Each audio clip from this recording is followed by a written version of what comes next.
Okay. I'm in 30 Rock's personal meeting room. That's kind of cool. That chair out of the way.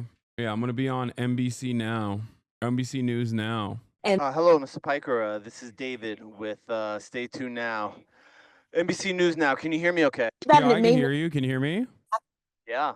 Thanks so much for joining us. How about the show, the program, when I'm not speaking? Do you hear that at a good level? we do Yeah. know based on Yeah, sources. it's loud. Confirm that your signal is in sync, that audio matches your video. Can I get a count to 5, please? Incidental Yeah. to a cigarette butt 1, being 2, 3, 4, have not given us 5. any indication, but you can see some of the video. Yeah, it's spot on. Question, that device or camera that you're using, can you tilt it down at all, or can you sit up? No. I can zoom in maybe. It's a little tight. Can you zoom back out just a hair? What are people around there saying? Hold on. There's no one in the neighborhood, so we believe this neighborhood is still better? evacuated. So there's only law enforcement. Yeah, zoom out just a hair more, and then I'll take it from there, please. And all this is Yeah, that's good. That's good. I can take it from there. All right, continue perfect. All right, thank you. to I'm show actually you increasing my scale audio as well, of just so you know, destruction. because it I automatically mean, decreases it. people are Can you trying hear to it? get Yeah, I back just home. I just We've seen the readjusted my volume frustration settings on at my the end roadblocks. Yeah, I because hear it you. automatically lowers it. Okay, thank you. I mean, you know, we spent the last couple days at one of those roadblocks. A lot of people frustrated they couldn't get in. Police at some points were Hey there, Hasan. This is Mitch with NBC. How are you? I'm good. three How are you? cars every few minutes. Thanks for making time for us. Can you just say your name for me, please? Feeling Hasan like they didn't know Piker? what was going on. Hasan Piker. Great. You'll be up next in the show. Gotti is our anchor. Gotti is our anchor. What is Okay. left of When we talk, you might hear a rap cue from me. That just gently means to finish up your point, but you don't need to rush. at one of those Okay, thank you. checkpoints and at the Why PD, is chat and they said they have nervous? temporarily There's halted no need to be all of those nervous. police escorts into the hard-hit areas, I the did this mandatory yesterday evacuation already. zones. Meanwhile, as we talk about all these multi-million-dollar homes, there are some very important people on the fire lines who are finally getting to share their voice as well, in part thanks to a pretty big Twitch streamer, Hasan Piker. You might have already seen shots of inmates out there on the fire lines. Right now, there are like 900 to 1,000 of them. It's a program that's been around for a while here in California, but what is catching people's attention, well, part of it is the pay. It's like $10 a day. They can earn a little bit more when actively fighting fires, an additional $1 an hour during emergencies, and working in that program can also get them some time off their sentence, and for some, record expungement. But joining us now is Twitch streamer and YouTuber Hasan Piker. He lives out here in LA. He headed out to where they've been staging to help shed some light on what they do to help the rest of us out here. Hasan, thanks so much for being with you. But before we get into this, I do want to play a clip of this interview for viewers. It was a fascinating interview. I think you talked to a man by the name of Williams. Let's take a quick look. Right now they're on break, right? They're doing 24 hours off. But when you're back out there, you sleep out there. Yeah, absolutely. Right? So they give you like what? Like they give you gear and then they give you like sleeping This is gear? pretty much what you got right here. And then you got your Nomex on, your Nomex shirt on. That's it? Yeah, that's all. They don't give you any sleeping gear? No, not on the mountain. And Hasan, we've been with inmate crews. I've never seen them give such insight as they did with you. If you get a chance, anybody that's watching, they should check out your whole clip.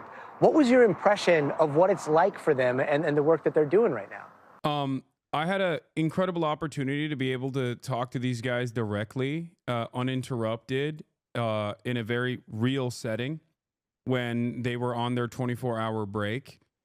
Because of the wonderful work that Scott Budnick, he's a Hollywood producer, and he started the Anti-Recidivism Coalition, is doing specifically with the incarcerated firefighters. And in that process, I found their experience to be very dignified from their own assessment. The fact that they were able to contribute back to their communities was something that they truly appreciated. In terms of the opportunity, although the conditions are still obviously very grim.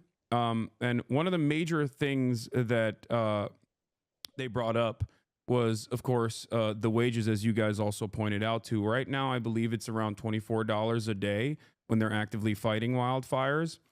And I think that is one area that desperately needs improvement.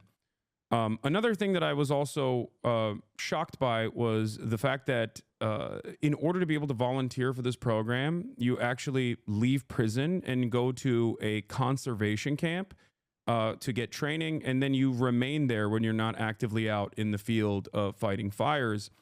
And one thing that they mentioned were the comparably much more humane conditions at conservation camps. Some of the inmates reported that they had access to weight training facilities and like actual real weights. Apparently, in California prisons, you don't have access to real weights any longer. And little things like that, I think, go a very long way in making inmates feel human again, and making inmates feel like real people rather than cogs in a machine. And I think that is tremendously helpful in rehabilitation and the rehabilitative process, and also helping them reintegrate back into society after they're done serving their time.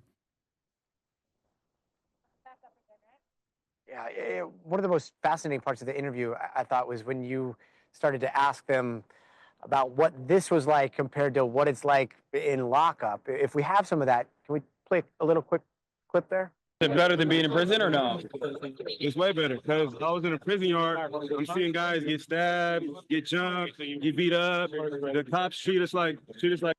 But here, we get better treatment, right? They talk to us like humans. They talk to us like humans. We got a job. We're underpaid, but we got a job. Yeah. You feel me? And then the community comes out and shows us all kinds of love. We never received that growing up. We never received that kind of love, that kind of recognition in anything we've done. So now, doing this kind of stuff and all this love coming, that's life-changing. Yeah, we never received that growing up. I mean, like, again, this interview is absolutely fascinating. Do you think it's working? I think the incarcerated firefighter program is pretty successful in terms of finding a lot of the people that are slated for rehabilitation, and it seemingly has been very successful as far as what they have reported. Another thing that they kept repeating over and over again was the fact that inside of the camp structure, there's a lot more unity. There's no racial tension or animosity of the sort. There's no violence, because they desperately do not want to go back to the regular prison structure, as Kimbo also pointed out right there, because there's a lot of violence in regular prison.